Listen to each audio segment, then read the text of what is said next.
ہاں غلام تھے بیچارے یا نوجوان تھے.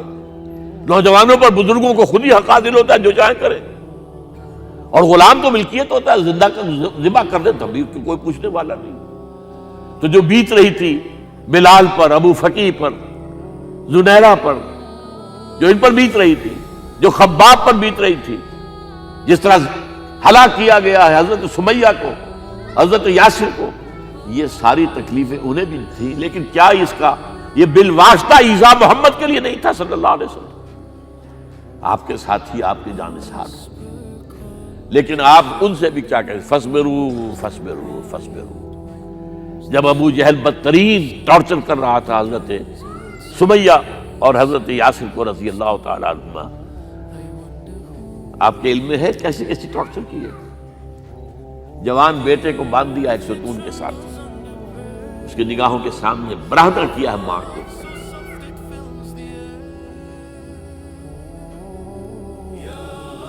ہاتھ میں ایک مورتی ہے. جب تنگ آ گیا, ستا کر تنگ کر کے مار کے حضرت سمیہ ٹس سے مس نہیں ہو رہی. کہتا ہے تم ایک دفعہ کہہ دو سمیہ کہ ہاں اس مورتی میں بھی کچھ ہے, میں تمہیں چھوڑ دوں گا. انہوں نے تھوک دیا, برچھا مارا ہے شرمگاہ کے اندر.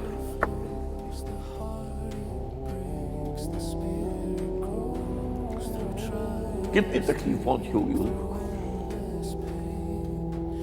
لیکن آپ گزر رہے, اصبروا یا آل یاسر فإن موعدکم الجنہ. اے یاسر کے گھر والوں صبر کرو, تمہارے استقبال کی تیاریاں ہو رہی ہیں جنت. یہ سیرت ان بنا کر سناتا ہے. یہ سیرت یاسر کے ساتھ کیا کیا ہے. 4 اونٹ نر سانڈ, اور ان کے ساتھ رسے باندھ کر ایک رسے سے ان کا ایک بازو باندھا, ایک سے دوسرا بازو, ایک سے ایک ٹانگ, دوسرے سے دوسری ٹانگ. انہیں دوڑایا ہے کہ پرکھتے اڑ جیسے. یہ دین ایسے ہی قائم نہیں ہوا. عدل و انصاف کا نظام ٹھنڈے ٹھنڈے قائم نہیں ہوتا, گھر میں آرام سے بیٹھے ہوئے قائم نہیں ہوتا. اور سنیے, 3 برس شیب بنی ہاشم کے تو قید ہے. 3 برس. اور یہاں کی قید پر قیاس نہ کریں. یہاں تو جیل میں کھانے کو ملتا ہے, راشن ملتا ہے, جیسا بھی ملتا تو ہے نا. اور لیڈروں کے لیے تو class A class B class ہے. تو ان کا تو لیڈر تو لوگ جب آتے ہیں جیل کاٹ کر معلوم ہوتا ہے کہ شاید کسی صحت افزا مقام سے تشریف لا رہے ہیں. وہاں کیا تھا, ٹوٹل بائیکاٹ. ایک گھاٹی, ادھر پہاڑ ادھر پہاڑ, دونوں طرف جو ہے پہرے. کوئی کھانے پینے کی چیز اندر نہیں جائے گی.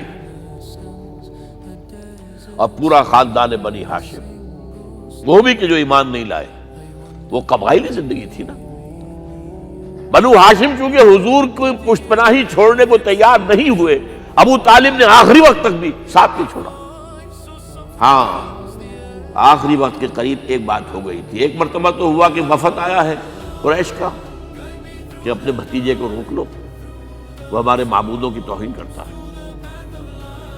ابو طالب نے بلایا اور آپ سے کہا کہ یہ کچھ اپنے رویے کو بدلے. آپ نے فرمایا چچا جان, اب تو چاہیے میرے ایک ہاتھ پر سورج اور دوسرے پر چاند رکھ دے, میں اپنے اس مشن کو چھوڑ نہیں سکتا. یہ ہے استقامت. اور ابو طالب کے عین انتقال کے وقت جو معاملہ ہوا, جب وفد آیا ہے کہ ٹھیک ہے اب ہمارا جو ہے صبر کا پیمانہ لبریز ہو گیا ہے, اب ٹھیک ہے آ جاؤ میدان میں, تم بھی ساتھ چھوڑنے کو تیار نہیں ہو. ابو طالب نے بلایا آپ کو, بھتیجے مجھ پر اتنا بوجھ نہ ڈالو جو میں برداشت نہ کر سکوں.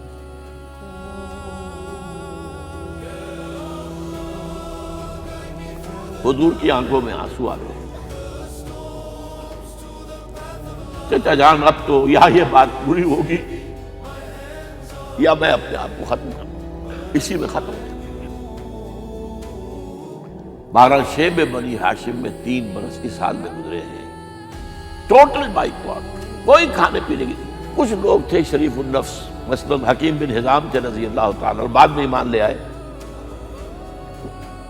حضرت خدیجہ کے وہ رشتہ دار تھے، وہ پہاڑ پر چڑھ کر ایک طرف سے رات کی تاریکی میں، دونوں دروازے تو بند ہیں، پہاڑ پر چڑھ کر چوٹی سے نیچے اتر کے کوئی چیزیں کھانے پینے کے دے آئے تو دے آئے، بس صلی اللہ علیہ وسلم۔ کوئی اور ایک آدھ ہوگا ایسا۔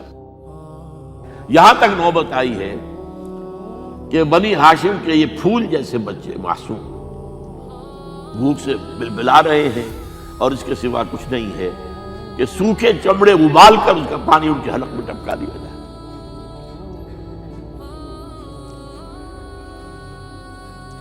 اور جو ہوا وادی طائف میں، جب مکے والوں نے فیصلہ کر لیا کہ آپ قتل کر دو، ابو طالب بھی فوت ہو چکے ہیں، اب کوئی اندیشہ نہیں، کوئی خانہ جنگی شروع نہیں ہوگی، کوئی انٹرا ٹرائبل وار نہیں ہوگی، تو آپ طائف گئے ہیں۔ شاید وہاں کے 3 سردار تھے بڑے، اور یہ طائف اصل میں قریشی کا سمجھیے کہ یہ ان کا گرمیوں کا یہ صحت افزا مقام تھا۔ یہ تمام جو سردار تھے مکے کے، ان کی جائیدادیں وہاں کی باغات تھے، اور وہاں کے بھی 3 سردار تھے، تو شاید ان میں سے کسی کو اللہ توفیق دے دے۔ وہاں گئے ہیں اور صرف ایک ساتھ ہیں، حضرت زید بن حارثہ، حضرت ابو بکر بھی ساتھ نہیں، سائے کی طرح ساتھ رہنے والا بھی ساتھ نہیں تھا۔ وہاں جا کر جو آپ نے تینوں سے بات کی ہے، تینوں نے وہ باتیں کہی ہیں جو کلیجے کو چیر جائیں۔ تمہارے سوا کوئی اللہ کو نہیں ملا تھا رسول بنانے، جاؤ چلے جاؤ۔ ایک کہتا ہے فوراً چلے جاؤ یہاں سے، اس لیے کہ ہو سکتا ہے کہ تم سچے ہو تو کہیں میں تمہاری توہین نہ کر دوں، اور یہ بھی ہو سکتا ہے تم جھوٹے ہو تو جھوٹے کو میں منہ نہیں لگانا چاہتا۔ 3 دن کی یہ سستی، اور اس میں کیا ہو رہا ہے؟ اسٹریٹ ارچنز جو کہلاتے ہیں ہمارے، ٹھوکرے گلیوں کی، انہیں اشارہ کر دیا ذرا ان کی خبر لو، اب وہ پتھراؤ کر رہے ہیں۔ جیسے ہمارے ہاں کوئی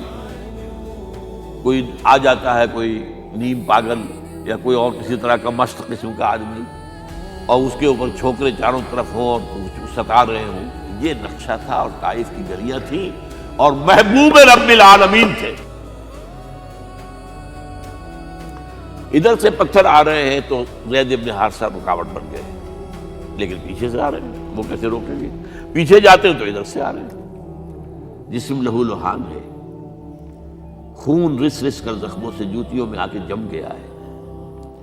پھر وہاں سے آپ نکل کر گئے ہیں، ایک باغ میں تھوڑی سی پناہ لی ہے تھوڑی دیر کے لیے، جوتے بڑی مشکل سے اترے ہیں، خون جمع ہوا، اور وہ جو پھر دعا نکلی ہے آپ کے، وہ کلیجے کو چیر جانے والی ہے۔ اللہم الیک اشکو ضعف قوتی وقلت حیلتی وحوانی علی الناس، اے اللہ تیری جناب میں فریاد لے کر آیا ہوں، اپنی قوت کی کمی کا، اپنے وسائل کی کمی کا، اور لوگوں میں جو رسوائی ہو رہی ہے۔ الی من تکلنی الی بعید یتجہمنی او الی عدو ملکت امری، مجھے کس کے حوالہ کر دیا ہے؟ مجھے دشمن کے حوالے کر دیا جو چاہے میرے ساتھ کر گزرے۔ فریاد ہے کہ نہیں؟ بڑی زوردار فریاد، بڑی زوردار، لیکن پھر مقام عبدیت کا ظہور ہوتا، ان لم یکن علی غضبک فلا ابالی، اے اللہ اگر تو ناراض نہیں ہے، مجھے اندیشہ یہ ہو گیا کہ کہیں تو ناراض تو نہیں ہو گیا، کہیں تو نے میرا ساتھ تو نہیں چھوڑ دیا، اگر تو ناراض نہیں تو مجھے کوئی پرواہ نہیں، جو ہو سو سر تسلیم خواہ میں جو مزاج یار میں آئے۔ واپس آئے ہیں تو مکے میں داخل نہیں ہو سکتے تھے، وہاں تو قتل کا فیصلہ ہو چکا، باہر ہی آپ نے ڈیرا لگایا، زید بن حارثہ کو بھیجا، فلاں شخص کے پاس جاؤ، تم اگر امان میں لے لو محمد کو تو محمد آ جائیں، تمہیں تو میری یہ پوزیشن نہیں ہے، میں قریش کے مقابلے میں امان نہیں دے سکتا۔ دوسرے کے پاس بھیجا، اس نے بھی کچھ ایسے جواب دے دیا۔ تیسرے کے پاس جب گئے حضرت زید، مطعم بن عدی، اس نے کہا ٹھیک ہے، میں امان دیتا ہوں محمد کو، تو آ جائے مکے میں۔ حضور سے آگے کہا، حضور نے فرمایا نہیں جا کر کہو، آ کر لے کر جا۔ کیوں؟ کیا پتا اچانک جو ہے میرے داخل ہوتے ہی کوئی مجھ پر حملہ کرے، قتل کرو۔ وہ تو یہ کہہ سکے کہ ہمیں کیا پتا تھا کہ مطعم نے جو ہے امان دی ہے، I never knew it۔ اب یہ قبیلے کے اندر یہ ہوتا تھا کہ ایک نے امان دے دی، سب کی طرف سے امان۔ لہذا حضور نے فرمایا آ کر لے کر جاؤ۔ وہ اپنے 6 بیٹوں کو ہتھیار سجا کر لے کر آیا ہے، اور پھر لے کر گیا حضور کو، کہتا ہوا گزر رہا ہے راستے میں، لوگوں سن لو محمد میری امان میں ہے صلی اللہ علیہ وسلم۔ اس لیے آپ کو مکے کے اندر پھر 2-2.5 سال مزید رہنے کا موقع ملا ہے، اور اتنا بڑا احسان آپ نے مانا پھر مطعم بن عدی کا، کہ غزوہ بدر میں جب 70 اسیر تھے قریش کے حضور کے پاس، تو آپ نے فرمایا تھا کہ اگر آج مطعم زندہ ہوتا اور وہ سفارش کرتا تو میں ان سب کو چھوڑ دیتا بغیر کسی فدیے کے۔ بہرحال یہ چند باتیں میں نے آپ کو بتائی، باقی تو یہ کہ غار ثور ہے کیسی کیسی، اور پھر غزوہ بدر سے پہلے کی رات ہے، اور وہ آپ کا زندگی کا طویل ترین سجدہ ہے اس میں، جہاں تک یہ الفاظ بھی آپ نے کہہ دیا، اللہ اگر کل یہ جو 313 یہاں جمع ہیں اگر یہ ختم ہو گئے تو پھر قیامت تک تیرا نام لینے والا کوئی نہیں ہوگا، میں آخری رسول اور میری یہ 15 برس کی کمائی ہے۔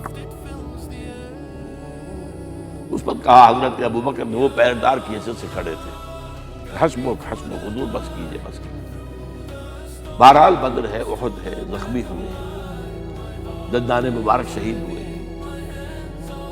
خون اتنا بہا ہے کہ بے ہوش ہو گئے ہیں، اور خبر اڑ گئی ہے کہ آپ شہید ہو گئے۔ یہ سب کچھ، اور سب سے بڑھ کر حمزہ کی لاش سامنے آئی۔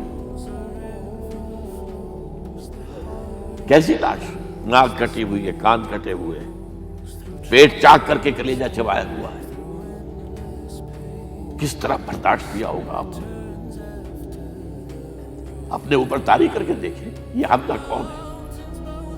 چچا ہے، دودھ شریک بھائی ہے، خالہ داد بھائی ہے، ساتھ کا کھیلا ہوا ہمجولی ہے، اور اس کی لاش ہے۔ جو قلب اطہر پر بیت رہی تھی وہ مدینے میں آ کر ایک بڑا ماحول بدلا ہوا تھا، تب وہ بات سامنے آ گئی۔ جب آپ مدینے واپس تشریف لائے ہیں تو ظاہر بات ہے کہ زیادہ انصار کے لوگ تھے جو شہید ہوئے تھے۔ بدر میں مہاجرین تو میرے خیال ہے 1/4 تھے نمبر کے اندر، 3/4 تو انصاری تھے۔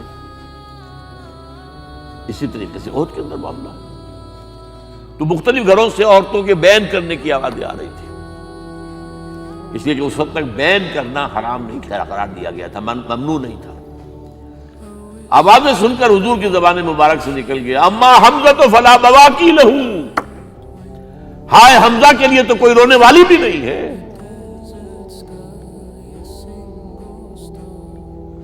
اس پر پھر صحابہ نے، انصار نے اپنے ہاں کی خواتین کو حضرت صفیہ کے ہاں بھیجا، وہ سگی بہن تھی، وہاں انہوں نے جا کے یہ بھی تعزیت کی بہن کی۔ غزوہ احزاب کا آپ نے سنی لیا، اسوہ رسول پر نہ معلوم کیا کیا باتیں چیز لوگوں میں مشہور ہو گئی۔ اسوہ کا لفظ آیا کہاں ہے قرآن میں؟ سورہ احزاب میں۔ وہ اسوہ کیا تھا؟ جب خندق کھودنے کا فیصلہ ہوا ہے تو خندق کھود رہی ہے، حضور بھی لگے ہوئے ہیں، بھاری بھاری پتھر اٹھا کر کندھے پر لا کر باہر پھینک رہے ہیں، پتھریلی زمین تھی، ایک پتھر کسی سے ٹوٹا نہیں تھا، تو حضور نے جو ہے 3 دفعہ جو اس کی ضرب لگائی تب ٹوٹا ہے۔ لیکن یہ کہ کئی دن کے فاقے ہو چکے تھے، کھانے کو کچھ نہیں، پورا محاصرہ تھا، 12,000 کا لشکر گھیرے ہوئے، یہاں تک کہ آپ کو معلوم ہے کہ گھروں کے اندر بیت الخلا تو نہیں ہوتے، باہر جاتے تھے قضاء، اس کا کوئی امکان نہیں۔ شدید ترین آزمائش جو ہوئی ہے اس کا نتیجہ ایک طرف یہ نکلا کہ منافقین کا نفاق ان کی زبانوں پر آ گیا۔ قرآن مجید میں ہے یہ انہی آیات میں، ما وعدنا اللہ ورسولہ الا غرورا، ہمیں تو اللہ اور اس کے رسول نے دھوکہ دے کے مروا دیا۔ ہم سے کہا تھا کہ قیصر و کسریٰ کے خزانے تمہارے قدموں میں آئیں گے، اور حال یہ ہے کہ اب رفع حاجت کے لیے باہر نہیں جا سکتے، کھانے کو کچھ نہیں۔ اس وقت کچھ صحابہ آئے ہیں حضور صلی اللہ علیہ وسلم سے، دیکھیے فاقے سے کمر دوہری ہوئی جا رہی ہے، ہم نے اپنے پیٹوں پر پتھر باندھے ہوئے، چادروں کے ساتھ پتھروں کو کسا ہوا تاکہ کمر سیدھی رہے۔ حضور نے اپنا کرتا مبارک اٹھا کر دکھایا، 2 پتھر بنے ہوئے۔ یہ ہے اسوہ، یہ ہے آپ کی سنت، آپ کا اسوہ حسنہ۔ لیکن اس اسوہ حسنہ سے فائدہ کون اٹھا سکتا ہے؟ لقد کان لکم فی رسول اللہ اسوۃ حسنۃ لمن کان یرجو اللہ والیوم الآخر وذکر اللہ کثیرا۔ اسوہ تو اپنی جگہ ہے، قرآن میں ہدایت سب کے لیے، ھدی للناس، لیکن فائدہ اٹھائیں گے صرف متقین، ھدی للمتقین، ہے سب کے لیے، اسوہ سب کے لیے ہے، لیکن استفادہ وہی کر سکے گا جو 3 شرطیں پوری کرے: اللہ اور یوم آخر پر ایمان، اور اللہ کا ذکر کثرت کے ساتھ کرے۔ بہرحال یہ میں نے آپ کے سامنے اس حوالے سے رکھا ہے، یہ اسوہ جو ہے حضور کا، یہ ہم پر اتمام حجت ہے۔ دیکھیے نوٹ کیجئے، پوری نوع انسانی پر اتمام حجت، اسلام کا نظام عدل اجتماعی جو قائم کر کے دکھا دیا، حجت قائم۔ اسے انگریزی میں کہتے ہیں اٹس ڈویبل، کیا جا سکتا ہے، یہ کام ہو سکتا، اس لیے کہ زمین پر قدم بقدم چل کر یہ انقلاب آیا، محنت سے آیا، مشقت سے آیا، ایثار سے آیا، قربانیوں سے آیا، تکلیفیں جھیل کر آیا، صبر و مصابرت سے آیا، استقامت و مقاومت سے آیا۔ یہاں پر معجزوں کی کار فرمائی نہ ہونے کے برابر ہے۔ یہاں دھوپ سے بچانے کے لیے کوئی اللہ نے صاحبان نہیں دیا، ظل اللہ علیکم الغمام، اور بھوک سے بچانے کے لیے من و سلوہ نازل نہیں ہوئے۔ غزوہ تبوک میں ایسا بھی ہوا ہے کہ 3 مجاہدین کا 24 گھنٹے کا راشن ایک کھجور، ایک نے منہ میں رکھی، کچھ چوس لی، کچھ گلوکوز چلا گیا اس میں سے، دوسرے کو دے دی، اس نے چوس لی، پھر تیسرے کو دے دی۔ من و سلوہ نازل نہیں ہوئے۔ محنت، مشقت، ایثار، قربانی، صبر، مصابرت، استقامت، مقاومت، یہ ہے اسوہ رسول۔